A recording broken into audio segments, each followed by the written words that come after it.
बात करेंगे उत्तर प्रदेश के संभल की, वहां के जामा मस्जिद में हुए सर्वे और इस सर्वे से छिड़े संग्राम की। जली हुई गाड़ियां, पुलिस पर पथराव, चारों तरफ कांच और पत्थर, घायल पुलिसकर्मी और पत्थर बरसाते कौन? वो जो जहां कम संख्या में होते हैं वहां अधिकारों, लोकतंत्र और धर्मनिरपेक्षता की बात करते हैं, और जहां इनकी संख्या ज्यादा होती है वहां से फिर ऐसी ही तस्वीरें सामने आती हैं जो आप अपने टीवी स्क्रीन पर देख रहे हैं। जी हां, मैं उस मानसिकता की बात कर रहा हूं जो किसी भी देश या कानून को नहीं मानता है तो सिर्फ और सिर्फ पत्थरों को, पत्थरों से फैसला करने को। उसको वो मानता है कि भाई ये हमारा जनमत है, ये हमारा तरीका, ये हमारा अधिकार है, जो जब अपने सभी पाखंडों से चूक जाता है तो आखिर में पत्थर उठाता है। उत्तर प्रदेश के संभल में जामा मस्जिद के सर्वे के लिए गई सर्वेक्षण की टीम पर जिहादियों के भीड़ ने कुछ ऐसे पत्थर उठाया। जिहादियों के इस उग्र तांडव का कारण वो दावा है जिसमें हिंदू पक्ष ने न्यायालय में संभल मस्जिद के हरिहर मंदिर होने की बात कही थी, जो सत्य भी है। काश यही पत्थर तब के संभल के स्थानीय हिंदुओं ने उस उन इस्लामिक आक्रांताओं के खिलाफ उठाया होता जिन्होंने यहां मंदिर को तोड़कर मस्जिद बना डाली थी। खैर, मामला भी न्यायिक प्रक्रिया से गुजर रहा है, लेकिन यहां पर सवाल यह है कि क्या पत्थर से फैसला करने वाले ये जो जमात है, इसको क्या भारत की न्यायिक प्रक्रिया पर भरोसा है? आखिर किसके आह्वान पर संभल में इतनी भारी संख्या में जिहादी भीड़ जुटी?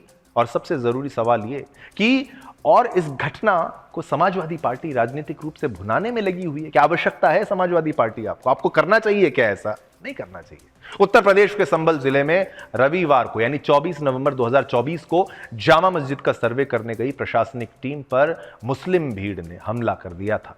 इस हमले में अब तक 4 लोगों की मृत्यु हो चुकी है, ऑफिशियल अकाउंट से। अब जो और मामला सामने आएगा। 28 पुलिसकर्मी घायल हुए हैं, 28 पुलिसकर्मी, जिसमें से कुछ की हालत गंभीर बताई जा रही है।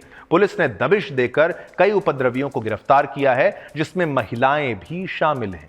शहर में इंटरनेट बंद कर दिया गया है। 2 थानों को मिलाकर अब तक कुल 7 एफआईआर दर्ज हुई हैं। मीडिया रिपोर्ट्स के मुताबिक अब तक संभल में कुल 4 लोगों की मौत की पुष्टि हो चुकी है। इन सभी को पत्थरबाजी में शामिल बताया जा रहा है। मिल रही जानकारी के मुताबिक इसमें से 2 लोगों को 335 बोर की गोली लगी है। 335 बोर, ये लाइन अंडरलाइन कर लीजिए आप, 335 बोर की गोली। एक रिटायर्ड पुलिस अधिकारी ने बताया कि पुलिस 315 बोर की मान लीजिए, 35 मान लीजिए, 315 बोर की जो गोली है उसका इस्तेमाल नहीं करती है। पुलिस की पिस्टल या राइफल में से कोई भी हथियार इस बोर का नहीं होता है, 315 का। हिंसा के बाद से पुलिस लगातार दबिश दे रही है। अब तक 25 से अधिक हमलावरों को गिरफ्तार किया गया है, जिसमें 2 महिलाएं भी शामिल हैं। इन हमलावरों के घरों से हथियार भी बरामद हुए हैं। इसमें एक नए टाइप का भी हथियार है जिसमें दोनों तरफ से धार बनी हुई है। मैं तस्वीरें कुछ पलों में आपको दिखाने का प्रयास करेंगे। सोचिए, इतना दिमाग कुछ और चीज में लगाते, हथियार बनाना छोड़कर, तो देश कितना तरक्की कर लेता। लेकिन देश की तरक्की से मतलब है क्या? इन सभी के खिलाफ राष्ट्रीय सुरक्षा कानून एनएसए और गैंगस्टर एक्ट में कार्रवाई की जाएगी। हिंसा में शामिल तमाम अन्य लोगों की भी पहचान कर गिरफ्तारी के प्रयास जारी हैं। एसपी आईपीएस यानी कृष्ण कुमार विश्नोई ने बताया कि जिले की संभल तहसील क्षेत्र में 1 दिन के लिए इंटरनेट सेवाएं बाधित की गई हैं। जिले में किसी भी बाहरी व्यक्ति अथवा नेता के बिना प्रशासनिक अनुमति के आवागमन है उस पर प्रतिबंध लगा दिया गया है। कक्षा 12 तक के स्कूलों को भी बंद कर दिया गया है। पढ़ाई तो प्रभावित होती है इन दंगों से। अगर दंगाई इतने एक्टिव हो जाएं, और कौन है वो दंगाई आप जानते हैं। इस घटना पर मुरादाबाद परिक्षेत्र के कमिश्नर आईएएस आंजनेय सिंह ने मृतकों के परिजनों से पूछा है कि उनके घर का सदस्य पत्थरबाजी करने क्यों गया था। भाई साहब बताओ। आंजनेय सिंह ने यह भी कहा कि पुलिस पर पत्थर के साथ गोलियां भी बरसाई गई हैं। तो पत्थर के पीछे गोलियां भी चला रहे हैं ये लोग। 315 बोर की गोली, कट्टे से चलती है ये गोली। उन्होंने बताया कि पुलिस की तरफ से आंसू गैस के गोले छोड़े गए हैं। लगाए जा रहे आरोपों के संबंध में जांच के बाद आगे की कार्रवाई की जाएगी। उन्होंने आगे बताया कि पूरी रिकॉर्डिंग पुलिस के पास मौजूद है। पत्थरबाज कोई धर्म पुण्य का काम तो करने नहीं गए थे। जिले में फिलहाल के लिए ईंट और गिट्टी आदि की खरीदारी पर रोक लगा दी गई है। जिले के सभी निवासियों को साफ हिदायत दी गई है कि अगर उनकी छतों पर कोई भी पत्थर और ज्वलनशील पदार्थ मिला तो कानूनी कार्रवाई की जाएगी। नगर पालिका को भी निर्देश मिला है कि सड़क पर बिखरे किसी भी सामान को फौरन जब्त करें, तुरंत झाड़ू लगता है, तुरंत सामान को उठा लिया जाता है, सफाई की जाती है, क्योंकि सफाई में उठाने पड़ते हैं पत्थर। अब एक बार आपको इस घटना की उन तस्वीरों को दिखाते हैं जो इस घटना के पीछे की साजिश का पर्दाफाश करती हैं। कुछ ही पलों में आपकी टीवी स्क्रीन पर वो और विजुअल्स, वो और तस्वीरें जो हैं वो दिखाने का प्रयास करेंगे।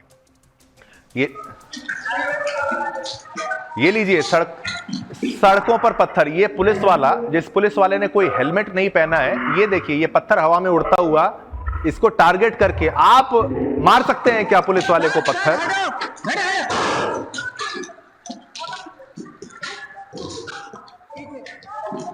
आप देखिए, ये पुलिस वालों को पत्थर मार रहे हैं। ये आगजनी की तस्वीरें हैं। और आपको बताऊं, आगजनी में इन्होंने कौन सी गाड़ियां, किसकी गाड़ियां जलाई गई हैं बताएं आपको? ये आप जानेंगे तो हैरान हो जाएंगे कि पुलिस वालों की गाड़ियां इन्होंने जलाई हैं, और अपने से 10 मीटर दूर अपनी गाड़ियों को छोड़ दिया इन लोगों ने। अपनी गाड़ी को नहीं जलाया है। अपनी गाड़ी को जला लेते तो क्या जाता, तो विरोध होता ना। इन्होंने जलाई पुलिस वालों की गाड़ियां। ये जूते चप्पल, तस्वीरें दिखाई जाती है ना आपको कि भाई जब दंगा होता है तो ऐसी तस्वीरें देखने को मिलती हैं। ये वो दंगाइयों की चप्पलें हैं, और जिनको इन्होंने परेशान किया उनकी तस्वीरें, चप्पलें हैं। और ये पत्थरबाजी करते हुए बाज नहीं आ रहे। जो इनके हाथ में आया उन्होंने उसको चलाया और पुलिस वालों पे चलाया। सोचिए, पुलिस वाले का नाम सुन के आदमी डर जाता है, लेकिन ये कट्टरपंथी डरते हैं क्या किसी से? आप सोचिए, सबसे बड़ा सवाल ये है कि भाई इतनी ईंटें कहां से आई, कौन लाया इतनी ईंटें, ये कहां से प्लानिंग हो जाती है? आप सोचो, 10 रुपए की एक ईंट मिलती है और ये लोग सोचो लाखों रुपए की ईंटें उड़ाने वाले हैं। 5 से 10 रुपए की जो ईंट अगर होती है तो उसको चलाने के लिए इतना पैसा कहां से आया? ये जिहादी सोच जो है, इसी पर तो हमारा सवाल है। फिर कहते हैं कि भाई हमारे साथ ये हो रहा है, हमारे साथ वो हो रहा है। 10-10 रुपए करके आप ईंटें उठा के फेंक रहे हैं। इतना पैसा अपनी पढ़ाई में लगा लेते, लिखाई में लगा देते हैं, तो क्या हो जाता?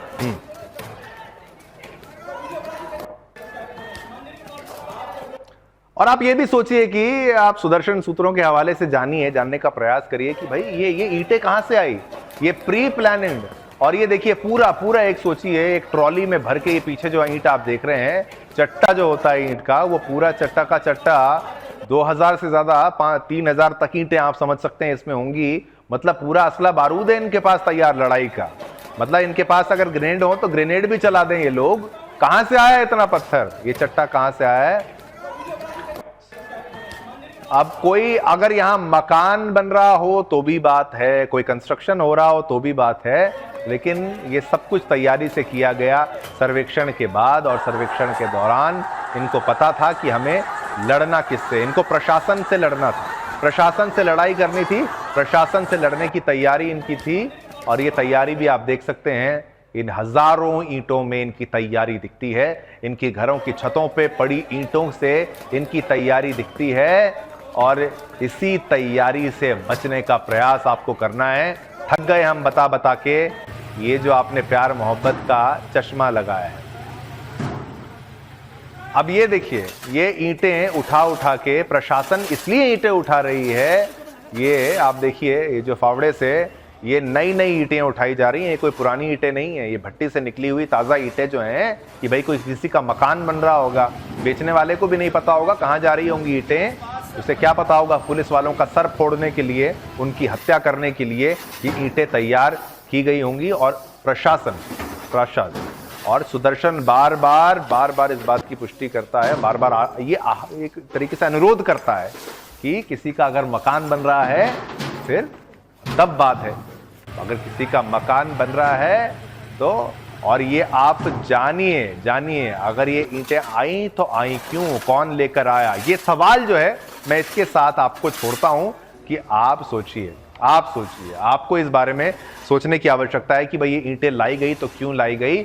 और ये सोच ही तो आपके मन में पैदा करने की कोशिश हम कर रहे हैं। और यही पत्रकारिता है, राष्ट्रवादी पत्रकारिता, ताकि देश का कोई व्यक्ति, ये पुलिस वाला, ये देखिए, ये तस्वीरें देखिए, कोई अधिकारी नहीं, आईपीएस लेवल के अधिकारियों पर ये पत्थर चले हैं, घायल कर दिया गया है, गोली भी मार देते, बलिदानी भी कर देते हैं इन लोगों को, इनको कोई दया नहीं है। आप सोचिए, ये उन लोगों को रोकने वाले बड़े बड़े अधिकारी हैं, बड़े बड़े क्रिमिनल्स को, गैंगस्टर्स को रोकने वाले अधिकारियों पर भी ये पत्थर चला लेते हैं, तो ये भी कोई गैंगस्टर। ये पहले समझाते हुए भी वीडियो देखिए इनकी, भाई मान जाओ, रुक जाओ, ठहर जाओ, पर कहां ये सोच इनके आड़े आ जाती है। अब आप ये सोचिए, क्या सुन लीजिए क्या कह रहे हैं, या फिर सुनाते हैं।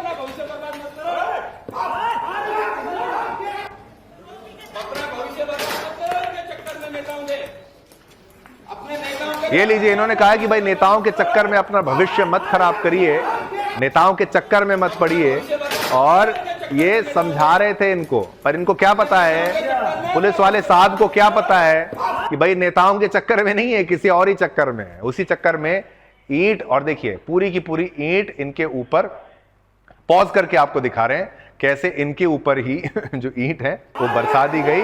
और ये लीजिए उड़ती हुई ईंट जो है वो आप देख सकते हैं, सीधा पुलिस वाले पर हमला यहां पर कर दिया गया और इन्हीं को निशाना यहां पर बना दिया गया।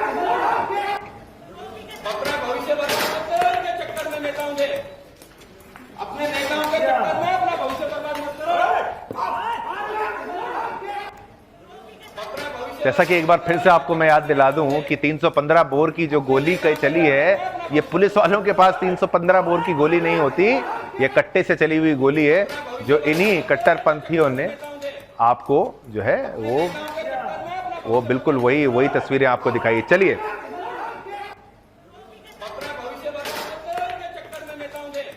वर्तमान में स्थितियां सामान्य हैं और पूरा क्षेत्र के अंदर एरिया डोमेन पुलिस प्रशासन द्वारा कर लिया गया है। लगभग 20 पुलिसकर्मी घायल हुए हैं और 4 प्रशासन के लोग घायल हुए हैं। हाँ, वो उस समय जब जो बलवा करने वाले बलवा कर रहे थे तो उन्होंने तमंचों से आपस में भी फायरिंग की, क्योंकि तीनों ओर से वो मस्जिद के ऊपर पत्थरबाजी कर रहे थे। उस समय उसमें से 2 जो लोग थे उनके ऊपर ऐसी खबर है, और अभी पोस्टमार्टम नहीं हुआ है। जैसे ही पोस्टमार्टम होगा उसके बाद स्थिति और स्पष्ट हो जाएगी। एक तो अभी जब कमिश्नर सर और डीआईजी सर आए थे तभी भी एक इलीगल वेपन से अटैक हुआ था और एक घर से। चलिए, वही मैं आपको समझा रहा था। मैं क्या समझा रहा हूँ, सुदर्शन न्यूज़ समझा रहा है, और क्या प्रशासन समझा रहा है कि कहाँ से आए भाई पत्थर, यही जान लीजिए। और इतनी प्यार मोहब्बत की बातें की जाती हैं तो भाई दूसरी तरफ से भी तो थोड़ा बहुत प्यार मोहब्बत आना चाहिए। और ईंटें कहाँ से आती हैं, पत्थर कहाँ से आती है, गिट्टी कहाँ से आती है, और सरकार को क्यों पत्थरों गिट्टियों की रोक जो है खरीदारी पर लगानी पड़ती है। और 315 बोर की गोली से अगर कोई मारा जाता है जो कट्टे से चलती है, तो फिर विपक्ष पुलिस पर आरोप कैसे लगाता है? विपक्ष को पता नहीं है क्या पुलिस के पास 9mm की जो है हथियार होते हैं, उसकी गोलियां होती हैं।